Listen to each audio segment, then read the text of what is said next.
Father's only Son, 'cause you came near from the everlasting to the world we live. The Father's only Son. You lived, you died, you rose again on high. 'Cause you opened the way for the world to live again. Hallelujah, for all you've done. You lived, you died, you rose again on high. 'Cause you opened the way for the world to live again. Hallelujah, for all you've done. Hallelujah, for all you've done. Hallelujah, for all you've done. Isang mapagpalang gabi po mga kapatid at welcome po muli sa ating Midweek Fellowship. Salamat po sa Panginoon at muli po tayong nagkasama-sama sa gabi pong ito. At upang pasimulan po ang ating gawain, tara na po at makinig po tayo ng mga spiritual na awitin na inihanda po ng Anointing Band. Muli po, sa Panginoon po ang pinakamataas na papuri at pasasalamat. Hallelujah! Hallelujah! Hallelujah! Sama-sama tayong sumayaw, pumalakpak at umawit sa ating Panginoon.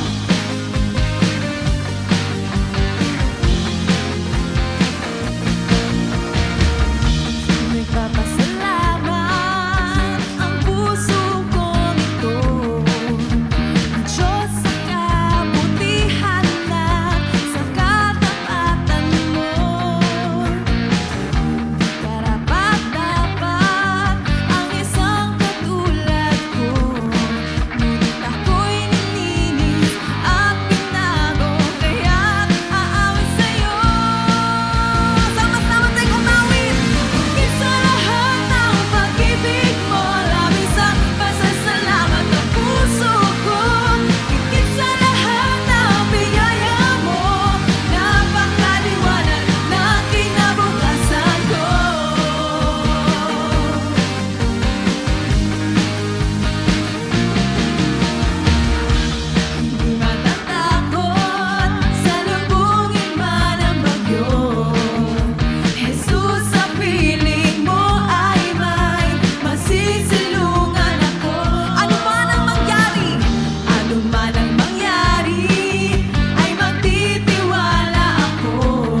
presence, Lord, fill in this place. Hallelujah. Thank you, Jesus. Thank you, Father. Thank you, Lord. Hallelujah. Hallelujah. Patuloy ang papupurihan ka namin at pasasalamatan, Panginoon. Salamat, Panginoon. Salamat, O Diyos, sa kabutihan mo, sa katapatan mo, sa pag-ibig mo, sa bawat araw, ng pangako mo, Panginoon, na pinangahawakan namin. Ama, maraming salamat. Nandito kami sa lugar na to, tinawag mo. Salamat, Panginoon, sa kalayaan kami nakakapagpuri dahil sa kagandahang loob mo. Salamat, O Diyos, sa lahat ng biyayang tinatanggap namin sa bawat araw na higit pa sa sapat, O Diyos. Salamat sa pag-iingat mo, sa pagmamahal mo, sa pag-ibig mo, hindi lang sa amin, kundi sa bawat taong malapit sa amin, O Diyos. Sa pag-iingat mo at kaligtasan namin araw-araw, Lord. Tunay ang wala na makakatumbas pa sa dakilang pag-ibig mo at higit ka pa sa sapat, Panginoon. Wala na makakapantay pa sa meron kami ngayon, Panginoon. Ikaw yun, O Diyos. Salamat, Panginoon, sa walang hanggang pag-ibig mo na araw-araw namin nararanasan. Sa kabila ng aming mga pagkukulang, sa kabila ng aming mga pagkakamali, Panginoon. Nariyan ka upang paulit-ulit at araw-araw kaming tanggapin sa buhay, Panginoon. Kaya minsan pahayaan mo na sa oras na to, maalala lang namin at maibalik namin sa iyo yung pinakamataas na kapurihan at pasasalamat. Sa oras to, mga kapatid, alalahanin natin yung kabutihan ng Panginoon. Siya yung noon, ngayon at magpakailanman, hindi siya nagbabago. Nananatili sa Diyos na dakila sa buhay natin. Sa lahat ng panahon, sa lahat ng oras, sa lahat ng dako. Kasama natin ang Diyos. At marapat lamang na sa Kanya maibalik ang pasasalamat, ang kapurihan, ang kaluwalhatian. Dinggin mo, Panginoon, ang aming pagpupuri sa oras ito. Dinggin mo ang aming pusong nagpapasalamat. Tanging sa iyo lamang. Ang aming boses at aming mga kamay, itataas namin tanging sa iyo lamang. Hallelujah. Hallelujah.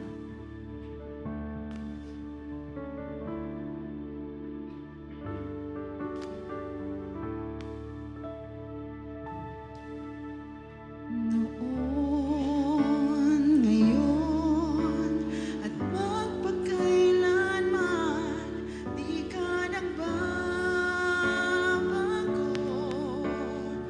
O Panginoon.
Jesus, ikaw lamang ang Panginoon. Naglilingkod sa'yo, Panginoon. Maglilingkod sa'yo ng buong puso. Jesus, ikaw lamang ang Panginoon. Jesus, ikaw lamang ang Panginoon. Jesus, ikaw lamang ang Panginoon. Sama-sama natin itaas ang ating papuri sa Panginoon.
Tayo po ay dadako na sa pinakamahalagang parte ng ating gawain, ang pakikinig po ng mga salita ng Panginoon. At sa gabi pong ito, tayo po ay may topic na Parables of God's Love, Grace, and Forgiveness, the Lost Coin. At ito po ay pamumunuan ng ating pong kapatid na si Brother Alex. Ating pong ihanda ang ating puso't isipan sa pakikinig po ng mga salita ng Panginoon.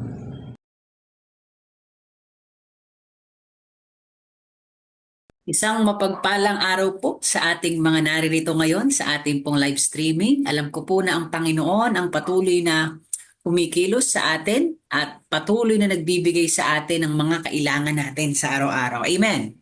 Sige nga po, bago po tayo mag-start, inaanyayahan ko po ang lahat na sana i-share natin yung live streaming na to sapagkat mga kapatid, napakaganda po ng ating paksa. Alam ko pong last week pa ay tayo ay marami nang natutunan ukol sa ating second set ng ating mga parables about God's love, grace, and salvation. So sana po i-share natin lalo na sa ating mga kaibigan, kasama, kapatid, kapitbahay, katrabaho kasi yung ating pong topic for tonight is para sa ating lahat mula po sa ating Panginoon. Sige po, pakihana po yung share button dyan sa ating YouTube. Or pwede nyo pong i-copy yung link na nakikita nyo po sa inyong phone at i-share natin, ipasa natin sa ating mga group, Viber group, Signal group, or even our Messenger group and other group messaging app na meron tayo. Dahil ang Panginoon po ay naririto, huwag natin nawa sayangin ang mensahe niya para sa ating Panginoon. Amen? Ayan. So, bago po tayo mag-start, inaanyayahan ko po ang lahat na manalangin. Ama namin sa langit, marami pong salamat sa pagkakataong muli na kami ay makapakinig ng iyong mga salitang nagbibigay buhay. Naniniwala kami, Ama, na sa bawat pagkakataon na ibinibigay mo sa amin, ikaw yung naririyan para magpaunawa sa amin ng iyong mga salita. Lord, sa oras na ito, ikaw lamang ang maparangalan, ikaw lamang ang mapapurihan, ikaw lamang ang siyang manguna sa pagtitipong ito. And Lord, kahit po kami virtually lang na magkakasama, we still believe that you are in the midst of us. Nasaan man kami ngayon, Panginoon, nadako ng aming tahanan, maaring yung iba sa amin mga ay nasa biyahe, o kaya naman, Panginoon, ay nasa kalagitnaan ng trabaho, Lord, be with them. Be with that person. Be with us as we glorify you through your word. Lord, tinatanggap namin na sa oras na ito, ikaw lamang ang mangungusap sa amin. Ikaw na po, Panginoon, at pinauubayan na namin sa iyong lahat sa dakilang pangalan ng iyong anak na si Jesus. Amen and amen. Minsan pa nga po, ibigay natin sa Panginoon ang pasasalamat. At nawa mga kapatid, share natin. Pwede po tayong mag-heart dyan. Hanapin niyo po yung live comment and then you click heart. Yan, para lumabas po yung mga heart dyan. Or pwede namang i-message na lang natin or i-comment natin yung amen, praise the Lord, Jesus Christ is the healer, the answer, the Savior. Amen. Hallelujah. So tayo po ay nasa serye pa rin ng mga parables na ibinigay sa atin ni Jesus when He is still here on earth. Ayun, nasusulat po yan sa banal na kasulatan. At yan po ay pinaghati-hati natin, kinategorize natin. And we are now on the second phase of our parable series, which is about God's love, grace, and salvation. So alam ko po na last week natutunan na natin yung parable of the lost sheep, na kung saan naging maliwanag sa atin kung gaano tayo kaimportante kay Jesus as the good shepherd. Sa pagkakataon naman po ito, hayaan niyo po na ituro naman sa atin ng Panginoon yung isa pang dakilang aral at talinhaga sa Biblia, yung talinhaga po ng nawawalang pilak na salapi. Or the lost coin, or sa iba po mababasa nyo, the lost silver coin. So, alam niyo mga kapatid, na alam ko po marami na sa atin dito nakaranas or na-experience na may mawala sa atin na napakahalagang bagay, di ba? Sa mga mag-asawa po, nandyan yung nawala yung singsing, di ba? Yung iba nga, pinag-awayan pa yan, Bakit wala yung singsing? Siguro hinuhubad mo kasi may babae ka.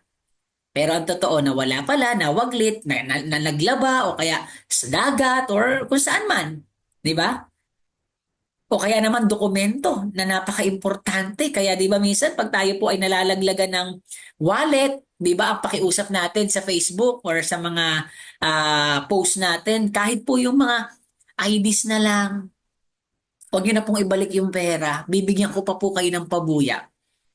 O kaya naman kahit pera, di ba?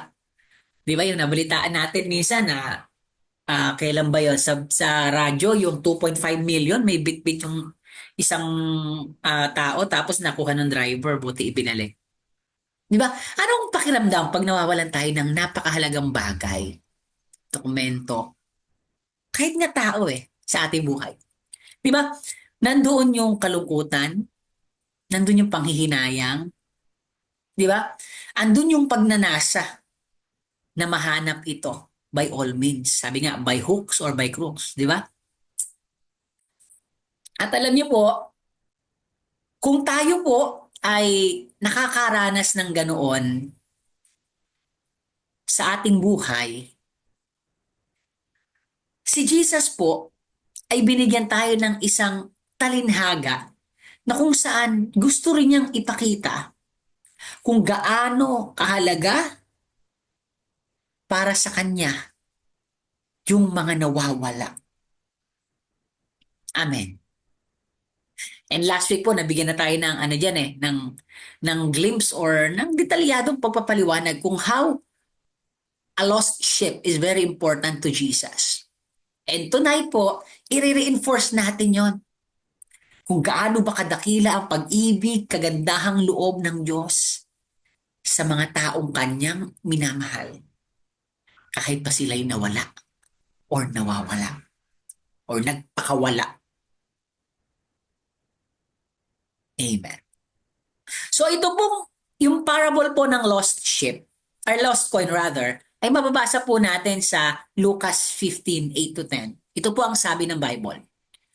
O kaya, kasi nga nabanggit na yung parable of the shepherd or the lost sheep. So ito naman, another parable, binak to back ni Jesus. O kaya kung ang isang babae ay may 10 salaping pilak, silver coin, ay mawala ang isa. So may 10 daw, nawala yung isa. Ano ang gagawin niya? Hindi ba't magsisindi siya ng ilawan? Wawalisan ng buong bahay? At hahanaping mabuti ang nawawalang salapi hanggang sa ito'y kanyang makita.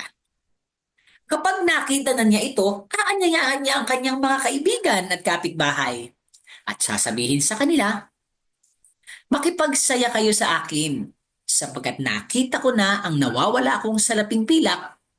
Sinasabi ko sa inyo, gayon din ang kagalakan ng mga anghel ng Diyos dahil sa isang kasalanang tumalikod sa kasalanan. So almost the same as the story in the parable of the lost sheep. Sa pagkakataong ito, ang ginamit naman ng Panginoon ng mga simbolismo ay isang babae, salaping pilak, silver coin, at ilan po? 10. Di ba? Tas nawala daw yung isa. Anong gagawin daw ng babae?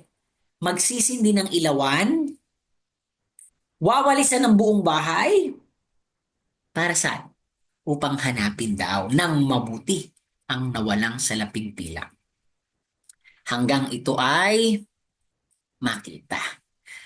Ngayon ang tanong, bakit ganoon yung desire ng babae na hanapin yung nawawalang salaping pilak? Gaano ba kahalaga ang salaping pilak? Di ba? Kasi parang ang dating sa atin, barya lang naman yan eh. Mga kapatid, we are not just talking about a simple coin here. So, ano ba ang nire-represent ng coin? Or nung lost coin? Every human, ang sabi po dito, ang nire-represent ng lost coin ay yung halaga ng tao. Man's worth represented by the lost coin. So ang nire-represent po dito nung nawawalang salaping pila ay yung halaga ng tao.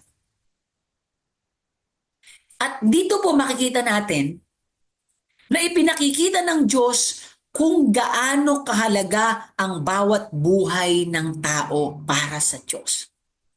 Kasi di ba kanina naisip nyo, barya lang naman yan, ba't hahanapin mo pa? Mga kapatid, we are talking about silver coin. Sa Greek po, it's a drachma. Silver drachma. Yun po yung word ng coin.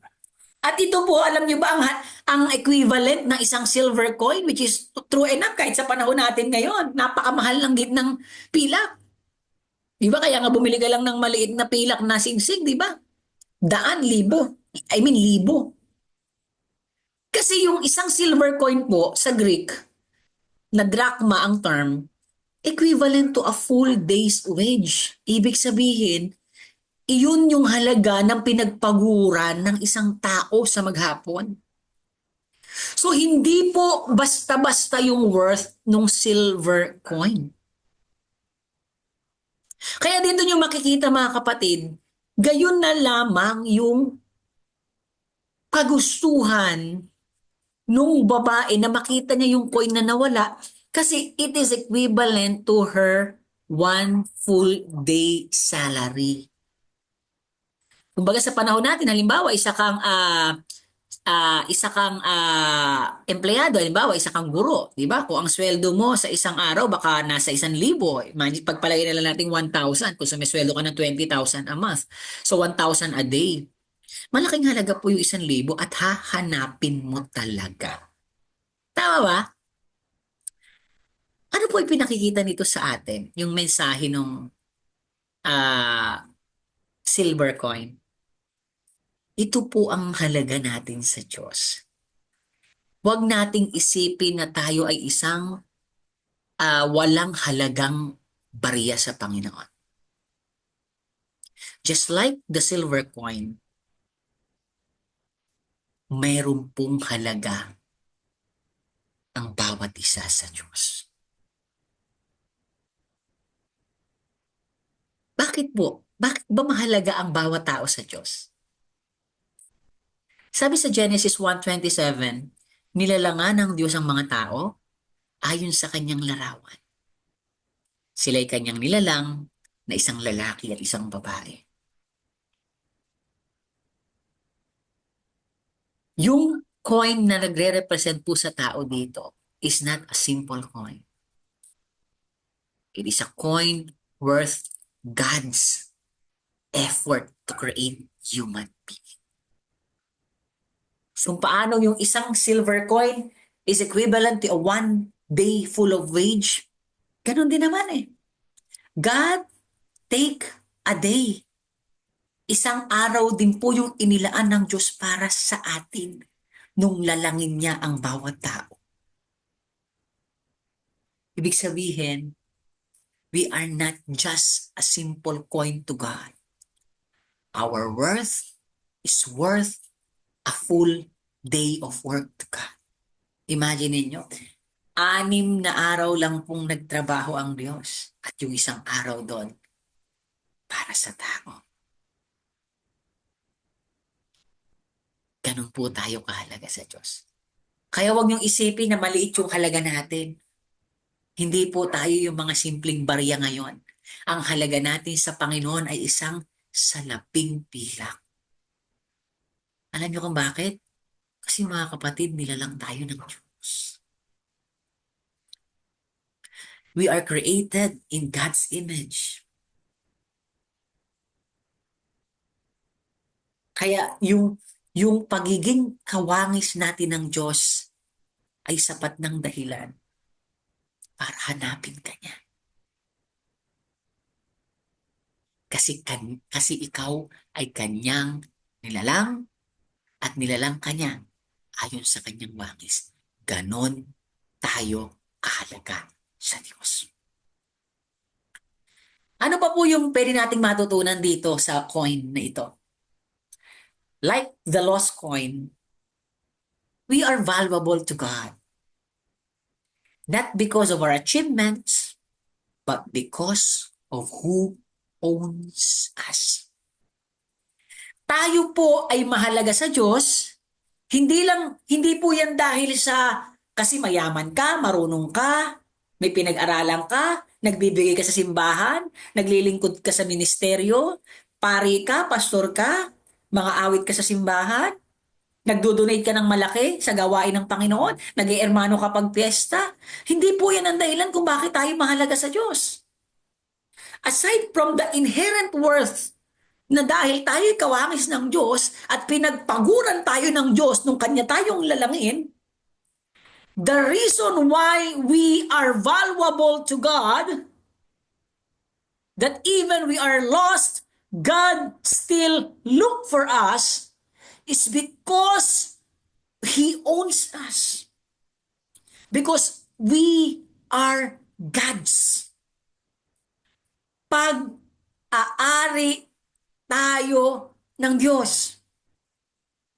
At dahil pag-aari tayo ng Diyos, gagawin niya lahat para muli tayong makita, para muli tayong mabawi kung tayo man ay nasa kamay ng kaaway.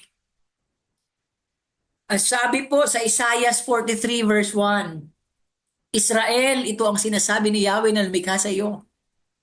Huwag kang matatakot sapagat ililigtas kita. Tinawag kita sa iyong pangalan, ikaw ay akin. We belong to God. He calls us personally.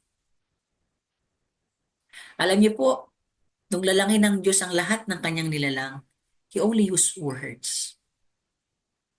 But when God created us, Hindi lang salita ang ginamit ng Diyos.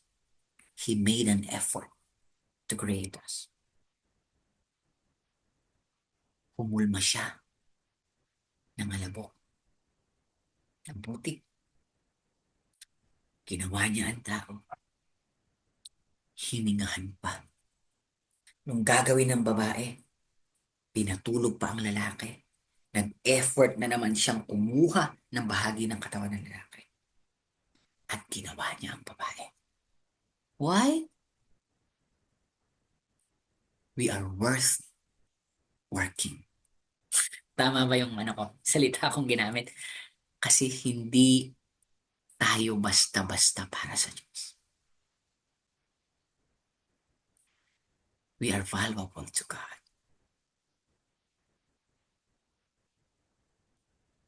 Alam niyo kung bakit?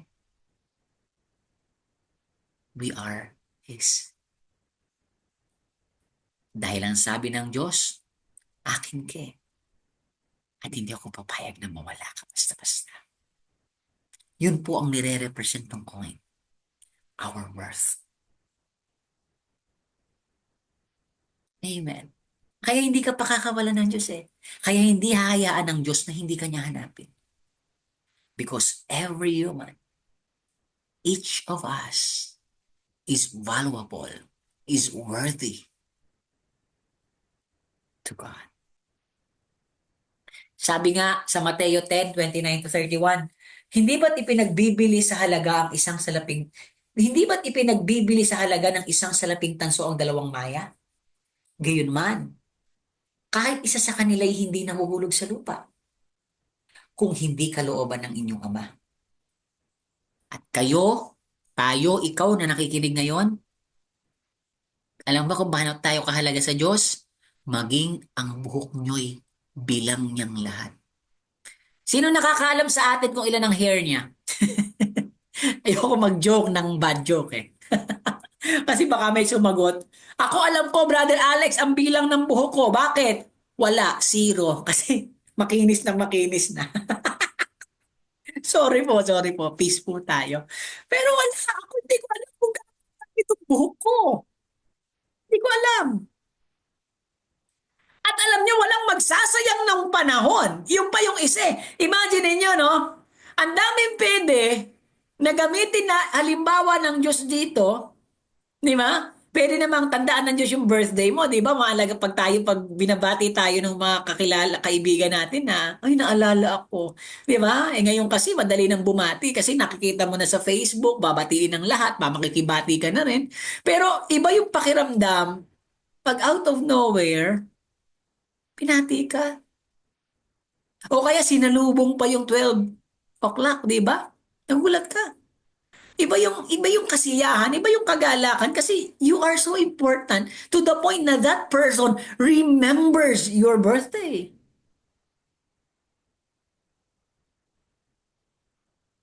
Di ba? Pwede namang iyon ang tandaan ng Diyos sa atin yung birthday eh. At maniniwala na tayong mahalaga tayo sa Diyos. But imagine niyo, of all the things na pwedeng tandaan ng Diyos sa atin at pag-effortan, imagine niyo, ito pang buhok, wala pong kahit isa sa atin ang magbibilang ng buhok. That's nonsense. Kasi that will not add any value to us.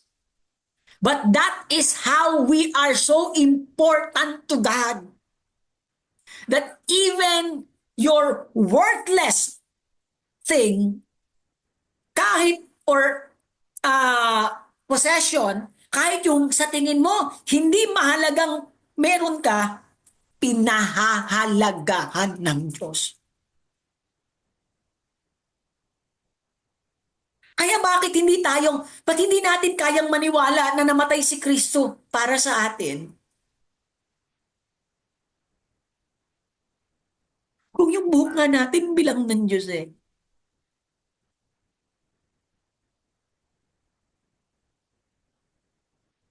Amen? Ganun tayo kahalaga sa Diyos. Maging yung pinaka hindi mahalagang bagay sa atin, pinahahalagahan niya. Pinaglaanan niya ng oras para bilangin, para tandaan, ako, ikaw, tayong lahat. That is how we are important to God. Kaya huwag kayong matakot, verse 31.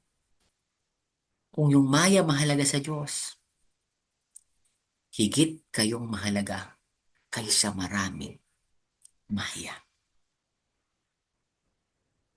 Kaya ginamit ng Diyos yung silver coin, yung drachma, to give us the emphasis that you are not just a simple coin na sinisipa-sipa, iniipon sa isang basong maliit. You are a drachma. You are a silver coin. A coin that is worth God's time, God's effort, God's love.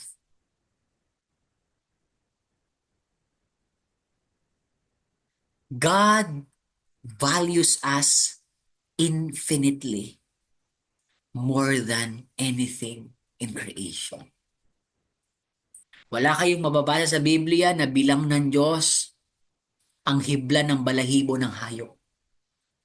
But God knows the number of your hair strands. Isa lang ibig sabihin, mahalaga tayo sa Diyos. Palakpakan po natin ang Panginoon. And yung halaga ba na to nawala? Yes, sin separates us, but it doesn't remove our value. Oo, isang katotohanan po na yung kasalanan, inilayo tayo sa Diyos. Pero hindi ibig sabihin na nalayo tayo sa Diyos ay hindi na tayo pinahahalagahan ng Diyos at nawala na ang halaga natin para sa Diyos. The lost coin didn't lose its value just because it was lost. It is a lost coin, but it is still a silver coin. You might be lost, but your worth doesn't lose its value. Yes, ang sabi sa Roma 3:23, ang lahat ay nagkasala. At sa kasalanang ito, walang sino mang nakaabot sa kaluwalhatian ng Diyos. Ang ibig sabihin nun, anumang pagsisikap natin, anumang pagpapakahirap natin, anumang pagpapakasipag natin, hindi iyan ang magdudulot para maging mahalaga tayo sa Diyos. It's the other way around. Hindi tayo ang nagbibigay ng halaga sa buhay natin. Kaya sabi, ang ginamit na term, walang sino mang nakaabot. Kasi maraming tao magsusumikap at nagsusumikap abutin ng Diyos.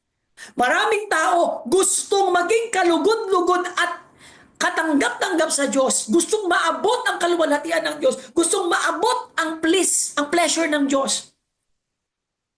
Pero, the lost coin, Roma 3:23, is a perfect example na hindi kailanman ang ginagawa ng tao, ang mga achievement ng tao, ang mga pagsisikap ng tao, ang pagpapakabuti ng tao, ang dahilan kung bakit tayo mahalaga sa Diyos.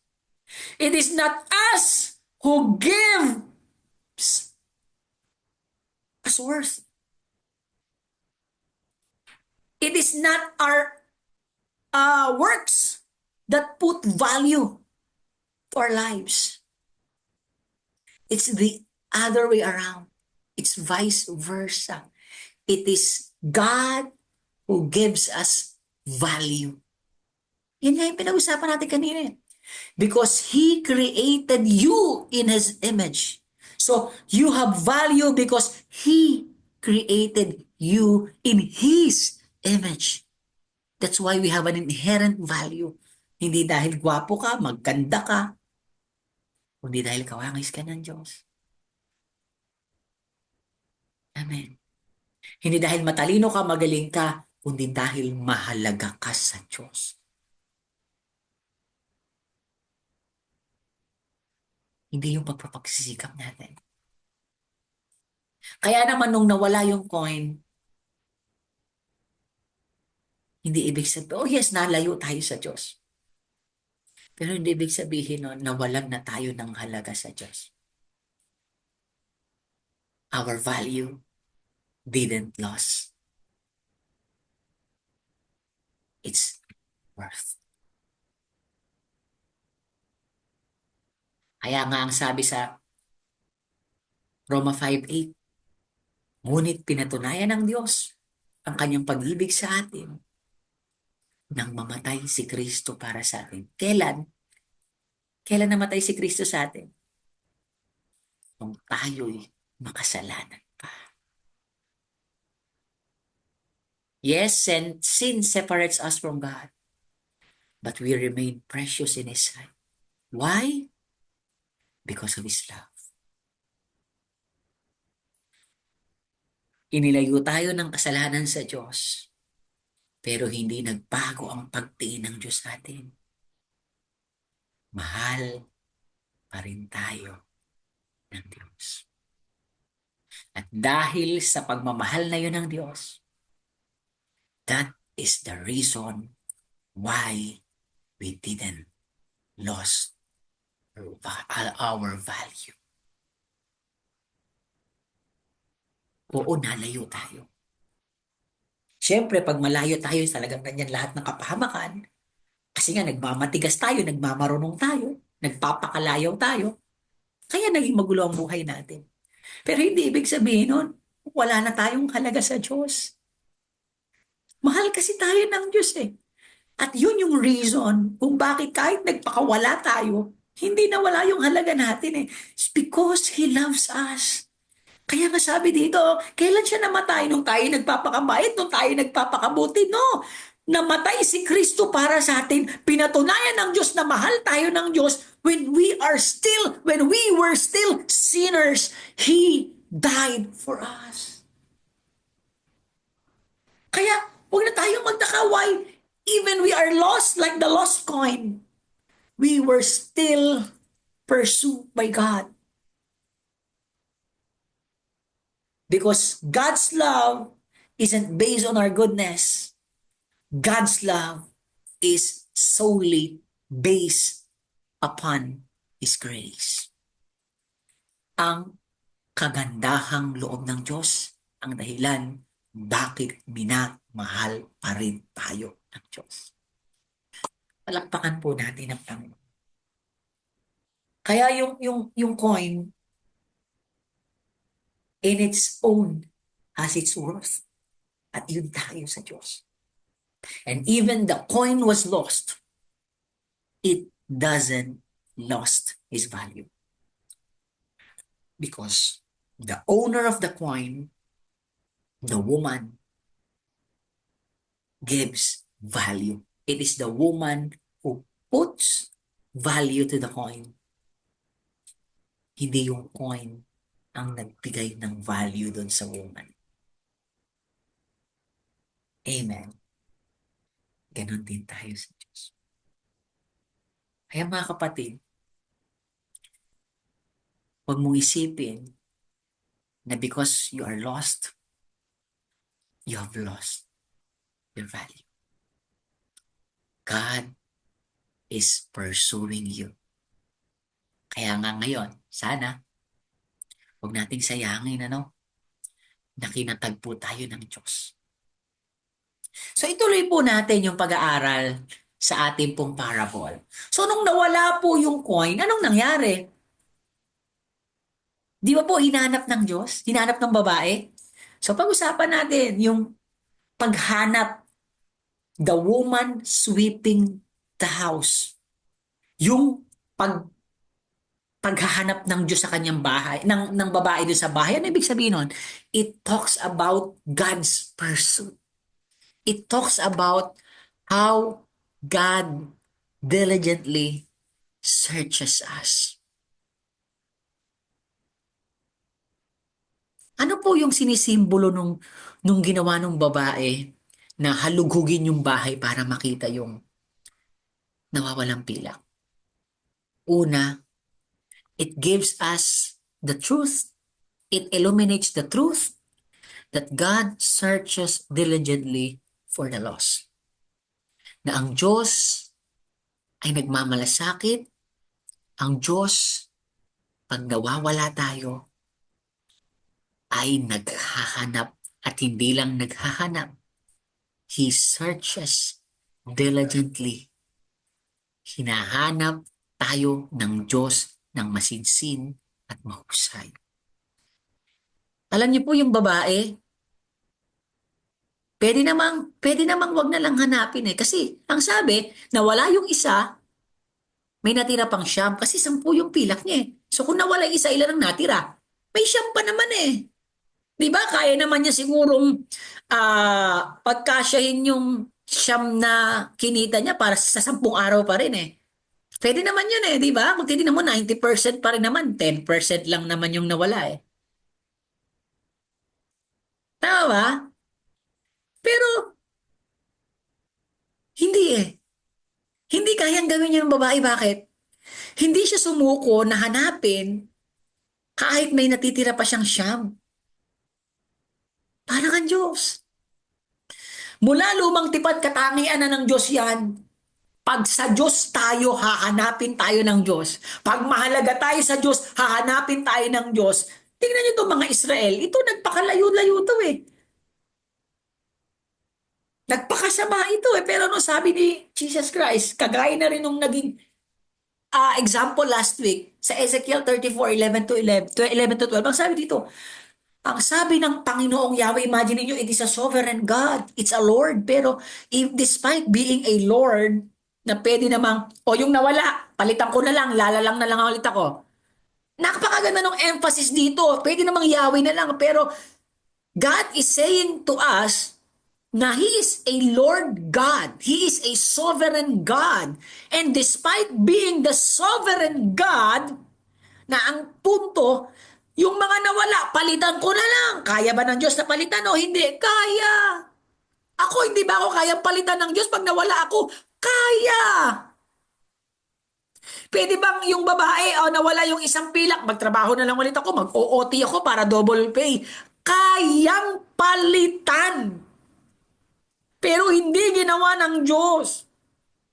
Despite He is sovereign, despite the woman can still work double time just to receive double pay para doon mapunan yung nawala, pero hindi eh. Ano ipinakikita ng Diyos? Ang sabi niya, ako mismo ang maghahanap. Ako mismo ang mag-aalaga sa aking mga tupa.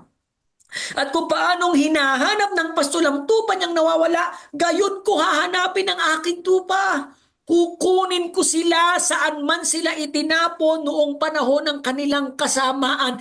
Kahit nagpakasamayan, kahit lumayo yan, mahalaga yan eh. Mahalaga ka eh. Mahalaga ako eh. Kaya kahit minsan nanliliit tayo na para tayo yung silver coin na isa lang, na ikukumpara mo yung sarili mo doon sa 9 silver coin, di ba? Bagamat a silver coin is worth a day, pero still kung titignan pa rin natin, di ba? Andiyan naman na yung mga, di ba? Halimbawa, pwede naman nating isipin na andiyan naman na yung mga tapat na naglilingkod sa Diyos, eh siguro, okay, sila yung mahalaga sa Diyos, hindi ako. Hindi eh. Hindi ganun eh. That's not the story. Kahit nagpakasama ang tao, kahit lumayo ka kapatid sa Diyos, hahanapin ka at hindi siya susuko.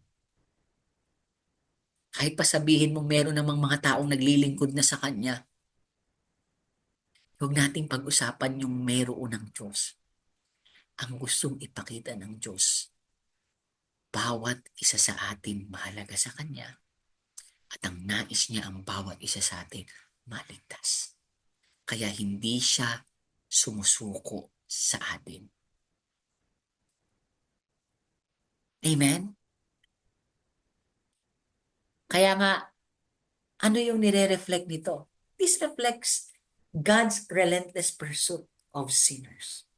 Ipinakikita nito yung hindi maipaliwanag, hindi mapigil, at yung walang kapantay na pagnanasang masumpungan tayo ng Diyos.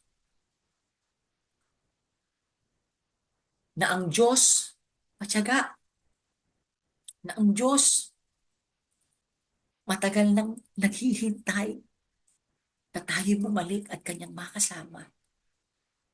Kaya nga sabi sa ikalawang Pedro 3:9, pakaganda ng verse na to, ang Panginoon ay hindi nagpapabaya sa kanyang pangako. Gaya ng inaakala ng ilan. Kung inaakala mo na hindi ka na mahalaga sa Diyos kasi meron naman ang naglilingkod sa Kanya at hindi niya na kailangan ng paglilingkod mo, nagkakamali ka kapatid. Yan ang sabi ng Bible, yang inaakala mo mali. Kung inaakala mo pinabayaan ka na ng Diyos, hindi ka niya na mahal, hindi ka na mahalaga sa Kanya, hindi na siya nagmamalasakit sa iyo.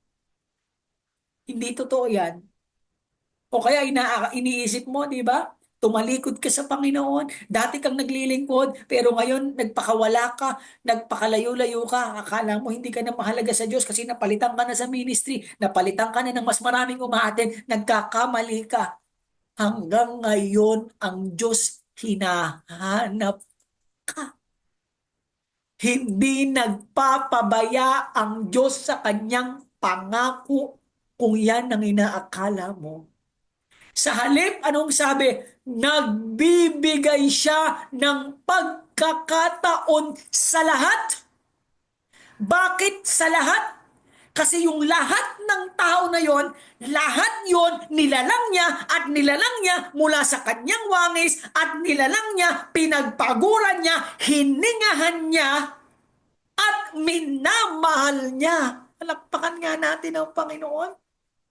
Because Jesus died for all on the cross.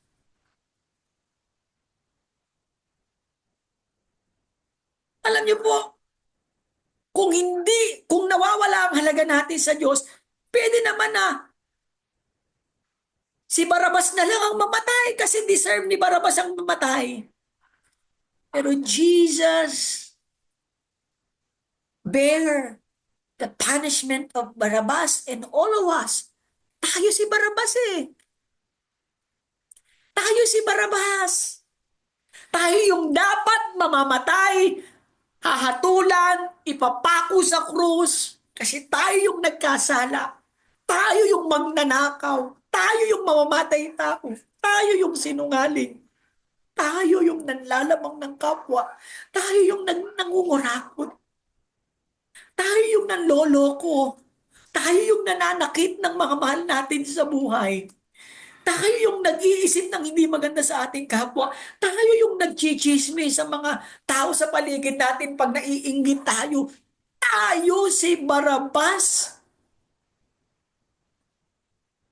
Pero si Jesus, mas piniling pumalit sa ating posisyon para si Barabas makalaya. Para ako makalaya.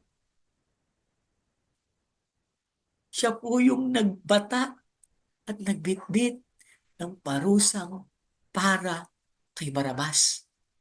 Para sa ating lahat. Kaya nagbibigay siya ng pagkakataon. Hindi niya nais na may mapahama. Kundi ang lahat ay makapagsisi at tumalikod sa sa kanilang kasalanan. Pwede naman na ang Diyos magpatuloy na sa kanyang kaluwalhatian kasama yung 9 points. Kahit wala na yung nawalang isa. Pwede yun. Pwede nang sambahin siya nung Siyam. Yung nawawalang tupa, pwede naman nang magpatuloy siya bilang isang mabuting pastol dun sa 99 na tupa. Pero bakit hinanap pa rin niya yung isang nawawalang tupa? Bakit kaya? Kasi nga mahalaga tayo sa Diyos. At gagawin ng Diyos ang lahat. His relentless pursuit for us is a reflection of how He loved us. Sobra ang pagmamahal sa atin ng Diyos. Kaya nga, makikita nyo yung effort. Paano ipinakita ng woman yung effort? Ano yung nire-represent ng effort ng woman? It's about God's commitment to save us. Kung paano God is diligently seeking us. God is diligently searching for us. Kung paano yung pursuit ng Diyos para sa atin ay hindi maipaliwanag. Hindi lang basta sinabi ng Diyos na hahanapin kita, dinitalye niya kung paano niya tayo hahanapin. He make a commitment. He make an effort. He commit himself to save us. Kaya ipinakita niya yung gagawin niya in details, ha? In details. Hindi sinabi sa Biblia, hinanap lang niya. No. Hindi lang po sinabi sa Bible na hinanap ng Diyos. May detalyadong plano ang Diyos. Dito nyo makikita yung pagiging seryoso ng Diyos para hanapin tayo. Una, ano sabi niya? Lighting a lamp. Nagsindi siya ng isang ilawan. God illuminates the truth to reveal our lost condition. Nagsindi ang Diyos ng ilawan para saan? Para mas makita niya ang bawat isa sa atin. At ganun din naman para sa atin, makita natin yung pangangailangan natin sa Diyos.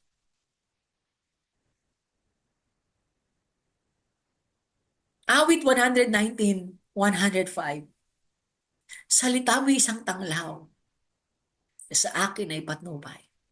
Sa landas kong daraanan, liwanag na tumatanglaw.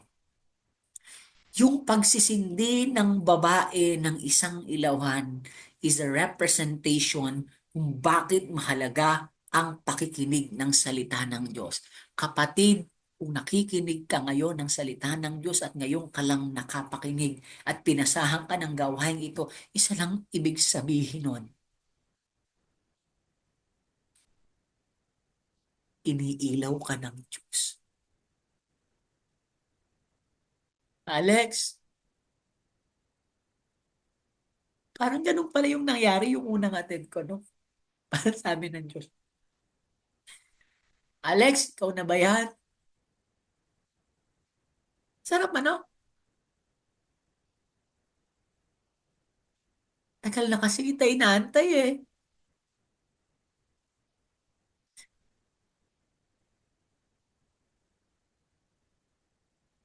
Yung pala yung mensahe ng Word of God noong una ako naka-attend. Kaya pala may ilaw. Kasi gusto makita ng Diyos yung mukha natin. Si Alex ka. Si Alex nga yung anak ko. Uy, Karen, ikaw na ba yan? Nung lumabas si Sister Karen doon sa kwarto. Si Karen na nga. Tony, ikaw na ba yan? Nung maten si Brother Tony sa Christian Renewal Seminar. Bawat isa sa atin maraming kwento. Kailan tayo inilaw ng Diyos? Sa pamamagitan ng kanyang mga salita. Kaya mahalaga yung pakikinig, kapatid, ng salita ng Diyos. At yun din po ang sana challenge ko sa mga naglilingkod na. Mga kapatid, without the Word of God, there will be no revelation of truth. Walang magiging ilaw na naliliwanag sa mga taong ligaw. Kapatid, sama-sama sana nating sindihan ng ilaw. Tulungan natin ang Diyos na hanapin ang mga taong kanyang pinahahalagahan. Pag hindi natin to sisindihan, walang magiging tanglaw. Kaya nga tayo, di ba, may asin at ilaw. Nung Saturday, February 8, May pagkakataon pa kayo. Lakasan nyo na yung loob nyo. Kasi pag hindi nyo lalakasan ang loob nyo, kawawa sila. Tulungan natin ang Diyos. Tayo yung ano dito, tayo yung mga ilaw eh. Tayo yung may bitbit ng salita ng Diyos eh. Pinakikilos tayo ng Diyos.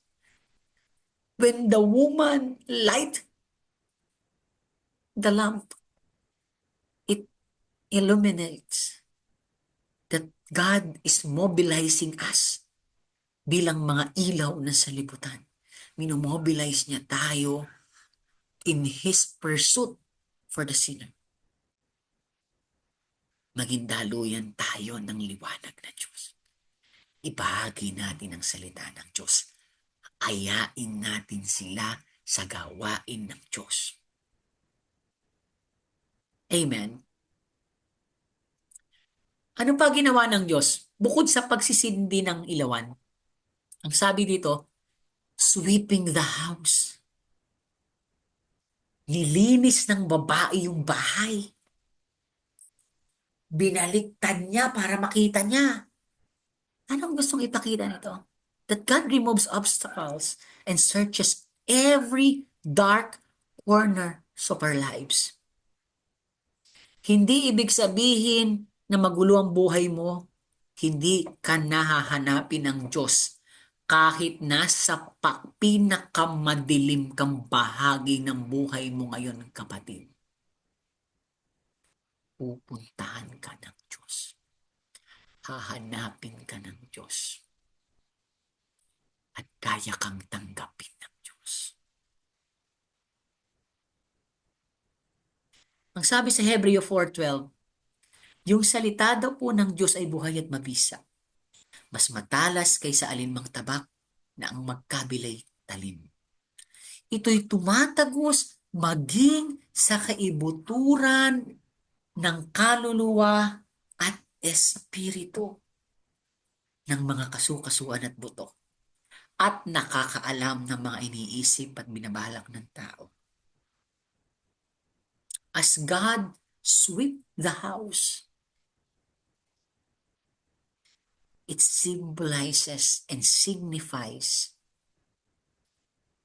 na nasan man tayo ngayon, anuman ang kalalagayan natin ngayon, nandun ka man sa pinakamadilim na bahagi ng buhay mo, nasa tingin mo ikaw ay nasa pinaka-down na bahagi ng karanasan mo, wherever you are, God will remove obstacles and He will diligently searches every dark corners of your life. Hahanapin ka ng Diyos at mula dyan sa madilim mong kinalalagyan, ililigtas ka ng Diyos. Ibabangon ka ng Diyos. Pagkakalingin ka ng Diyos.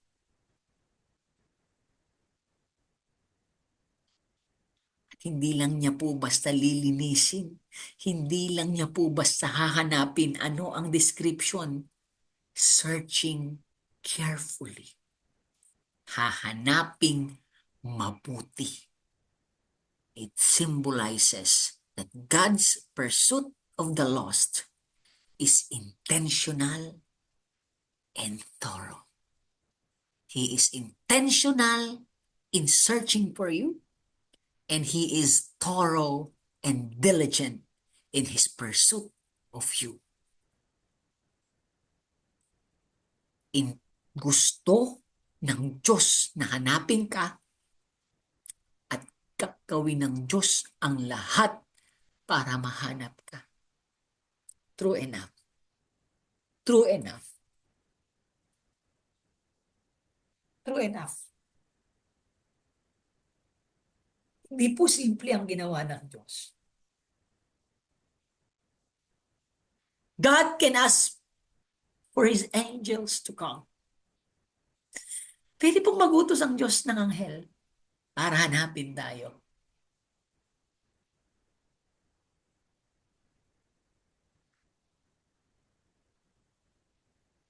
Pero parang magulang yan eh.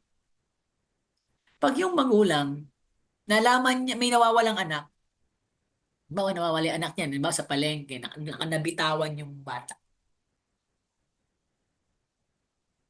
Magsusumbong yung magulang sa mga ano doon, officers. Pwedeng sa mga outpost doon or police. Ngayon, magre-release yung police ng notice sa public na may nawawalang bata. Tapos may magre-report na may nakitang bata. Sasabihin mo ng magulang, sige po, pakipuntahan. Parang walang ganong magulang, ano? Anong gagawin ng magulang? Siya mismo pupunta. Di ba? Pwede naman talagang utusan, o sige yung pulis, pakipuntahan na nga po, dalhin nyo sa akin, no? Di ba? Hindi ganon, hindi ganon. Ako mismo, ang gusto ko makita yung anak ko. Kahit pa may mga barilan dyan, kahit pa merong delikado dyan, pupunta ako. Hindi ko lang iuutos. True enough. Very consistent. Dito ang sabi, searching carefully. Yung last week, ano sabi? Yung mabuting pastol mismo ang pupunta sa gitna ng asong gubat para hanapin ang nawawalang tupa. Hindi lang inutos ng Diyos na hanapin tayo sa kanyang mga anghel. Jesus Himself incarnated. Lucas 19:10, ang anak ng tao, si Hesu Kristo, ang Diyos at Panginoong makapangyarihan sa lahat, ay naparito upang hanapin, iligtas ang mga naligaw, ang mga nawawalang tupa, ang mga nawawalang salaping pilak. And as Jesus came, He lighted a lamp, He swept the house, and He searched diligently and carefully. Jesus even walked on water just to be with us. Jesus even ran to us just to embrace us. Jesus exhausted all His might, power. Ay mga kapatid, pag pinagsama-sama nyo yung effort, mga kapatid, ang nawawala isang salaping pilak. Tignan nyo, i-weigh ninyo ha. I want you to weigh. Timbangin natin. Nagbukas ng ilaw, nilinis ang buong bahay, at naghanap. Mga kapatid, sobra pa sa isang araw to. Sobra pa. Mahirap maglinis ng bahay. Aabutin ka talaga ng maghapon. Mga kapatid, ang hinahanap, isang salaping pilak, halaga ng isang buong araw na pinagtrabahuhan. Why not yung uubusing oras at resources ng pagsisindi ng ilaw, paglilinis ng bahay, at paghahanap ng mabuti, itrinabaho na lang ng babae. I think, bibigyan siya ng bayad, yung nawalang salaping pilak, mapapalitan.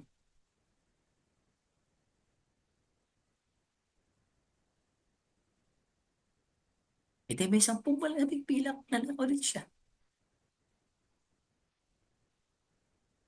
Diba?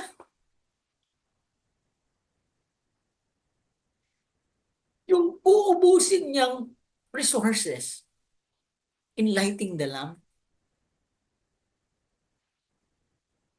yung uubusin niyang lakas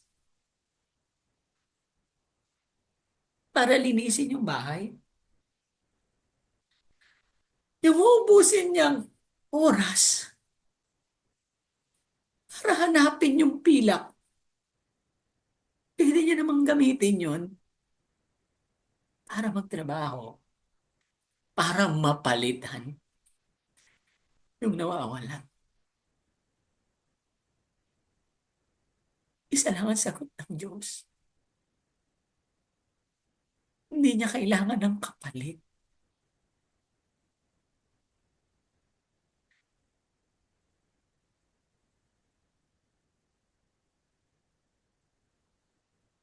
Hindi pinalalaki ng Diyos ang ulo natin. At sana wag maging malaki ang ulo natin. Sa mga kapatid namin na muling nakikinig ng salita ng Diyos ngayon, kung iniisip mo na pwede namang humanap ng kapalit ang Diyos nung nawala ka, hindi. Maaring mapapalitan yung gumaganap ng tungkulin mo. Pero hindi ka pwedeng mapalitan bilang si Alex. Hindi ka pwedeng mapalitan bilang si Joel. Hindi ka pwedeng palitan lang bilang si Mirna. Hindi ka pwedeng palitan lang bilang si Bobby.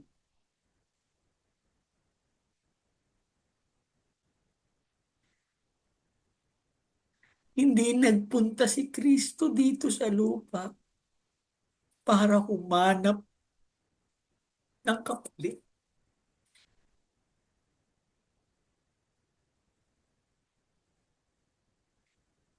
Mga kapatid, pwedeng gunawin na lang ng Diyos ang mundo. Linisin niya. Maglalang na lang siya ng isang panibagong Adan at Eva. Pwede yun. Pero hindi eh. We are valuable to God. At hindi ka palit. Hindi ka palit ng hibig ng Diyos. Ikaw at ako ang ibig pa rin ng Diyos.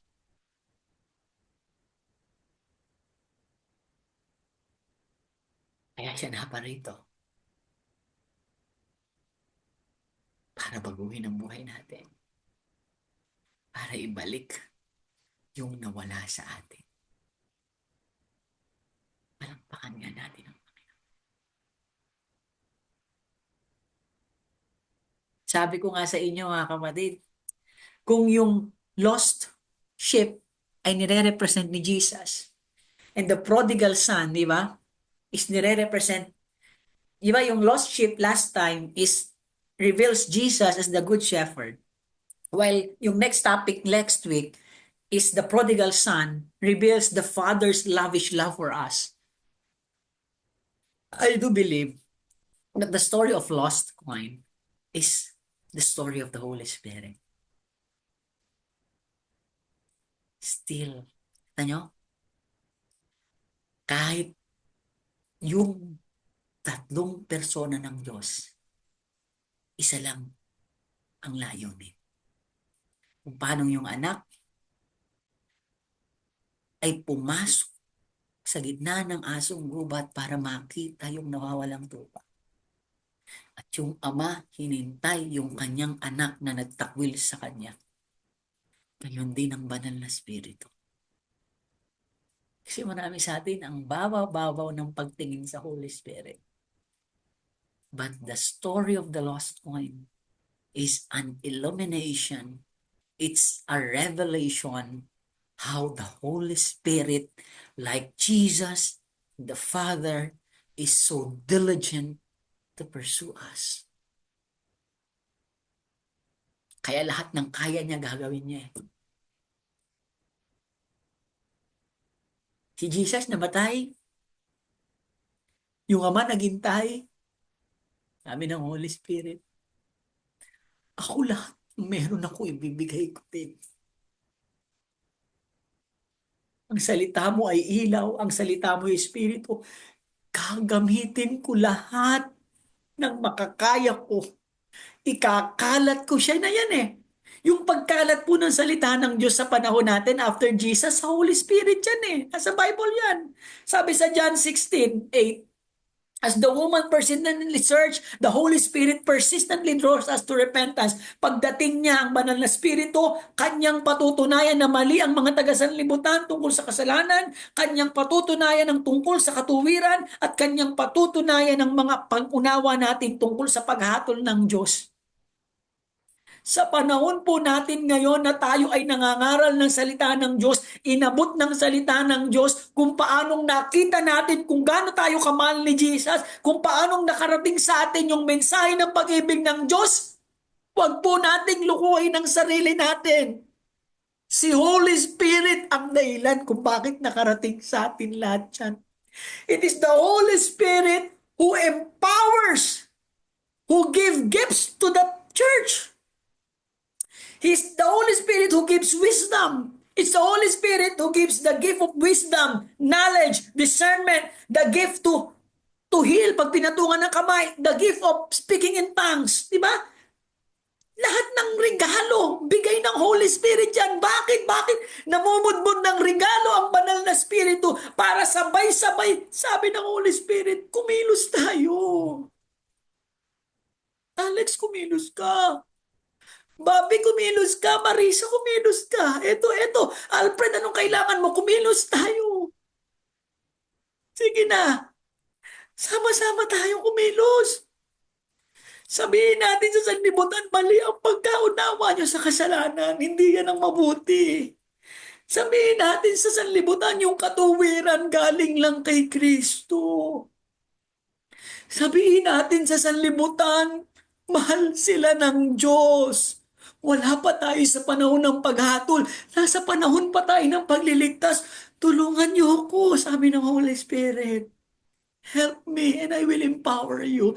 I will equip you. Sabi ng Holy Spirit, huwag nating sayangin yung ginawa ni Jesus. Kasi alam ng Holy Spirit as one with the Son. I know, alam ng Holy Spirit. Yung hirap na pinagdaanan ni Jesus.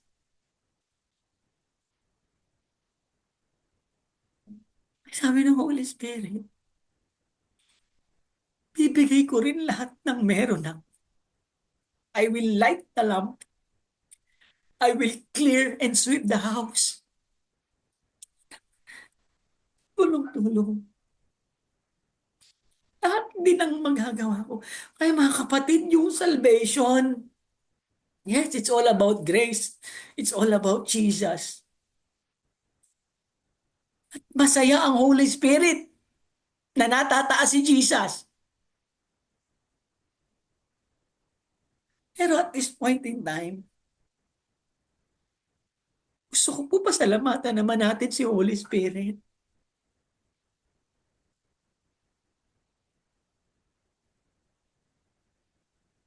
Huwag naman natin i-echapwera ang banal na Spirito. Kaya ako nakapangangaral ngayon kasi minahal ako ng Diyos. Kasi niligtas ako ni Kristo. At dahil in-empower ako ni Holy Spirit. Without the Holy Spirit's deliverance and empowerment, none of us will be saved.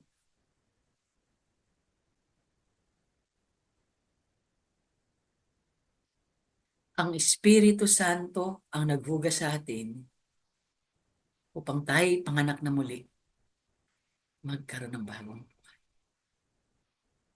Kasi ang gusto ng Espiritu Santo, maging malinis tayo, maging bagong nilalang tayo, para magamit tayo sa pagsisindi ng ilawan at maging asin at ilaw tayo. Kaya it's the Holy Spirit's move and act. Yung pagsisindi ng ilawan, doon pa lang pinakikita ng Holy Spirit yan eh. Kasi siya yung nagbibigay sa atin ng bagong buhay para maging asin at ilaw. At magmingming at magdala ng mabuting balita.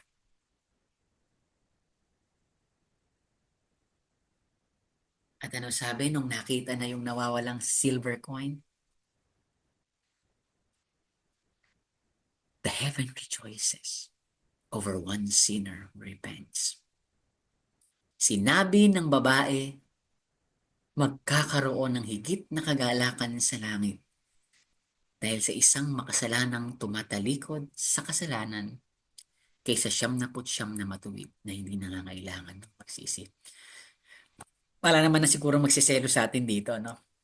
Kasi alam ko bawat isa sa atin yan ang laman ng puso. Tama ba? Kaya nga di ba nung asin at ilaw, hinayang na hinayang tayo na hindi nagsipunta yung mga in-invite natin. Pero sana wag tayong tumigil. Andyan po si Holy Spirit. The woman is there. Let Him light up your faith. Let Him light up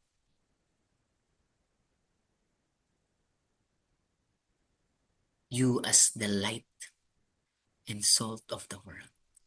Hayaan niyo pong pagmingasin ng Espiritu Santo ang liwanag niya at alat niya sa inyo. Para sama-sama, nagpapagamit tayo na hanapin ang mga nawawala. Hanapin ang mga pinahahalagahan ng Diyos. Maraming salamat sa Diyos. Sana po sa mga kapatid namin na ngayon lang nakapakinig, nakita nyo na kung gaano kayo kahalaga sa Diyos. Kaya sana po isuko na ninyo ang buhay nyo kay Kristo. Sa mga kapatid ko po sa lingkod, sama-sama nga nating isigaw ang ating tema. Sige po, sigaw natin na. Ako ay para kay Kristo, kasama ng lingkod na hahayo. Kasama ang Espiritu Santo na magniningning at magniningas para ibahagi si Kristo. Para umayo sa liksikin ng buong bahay at hanaping mabuti ang mga hiniibig ng Diyos, pinahahalagahan ng Diyos. Hindi pa po huli ang lahat. Marami pa tayong gawain. Bukas pa ang ating mga Sunday activity. Meron pa tayong asin at ilaw. May mga F-group pa kayo, ayain nyo sila sa F-group. At kayo, maging kayo sa tahanan, sa paaralan, sa trabaho, sa negosyo, o saan man kayo dali ng Diyos.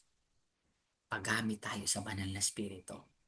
Maging ilaw tayo at asin na magpapakilala ng pag-ibig, kagandahang loob, at pagpapatawad ng Diyos. Maraming salamat. Pagpalain po tayong lahat ng Panginoon. Sumagana nawa sa atin ang pag-ibig at biyaya ng Panginoon. Maraming salamat po sa inyo.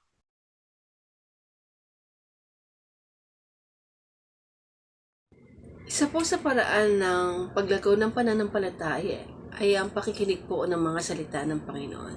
Kaya po upang mapagpatuloy po ang ganitong mga gawain, marapat lamang po na ating suportahan ang mga gawain po ng lingkod. Every Wednesday po, ang ating pong Midweek Fellowship from 6 to 8 p.m. Ang ating pong Youth Fellowship every Saturday po from 5:30 to 6 p.m. And ang ating pong Sunday Fellowship, 2 sessions po, AM session from 9 to 12. And second session po is from 2 p.m. to 4 p.m. Sa lingkod po, ang pastor natin, mahal natin. Ang community po ang lingkod, mahal natin. Pamilya natin, mahal natin. At ang tema po ng taon, ako ay para kay Kristo, kasama ng lingkod na hahayo. Muli po, magandang gabi po sa bawat isa and God bless us.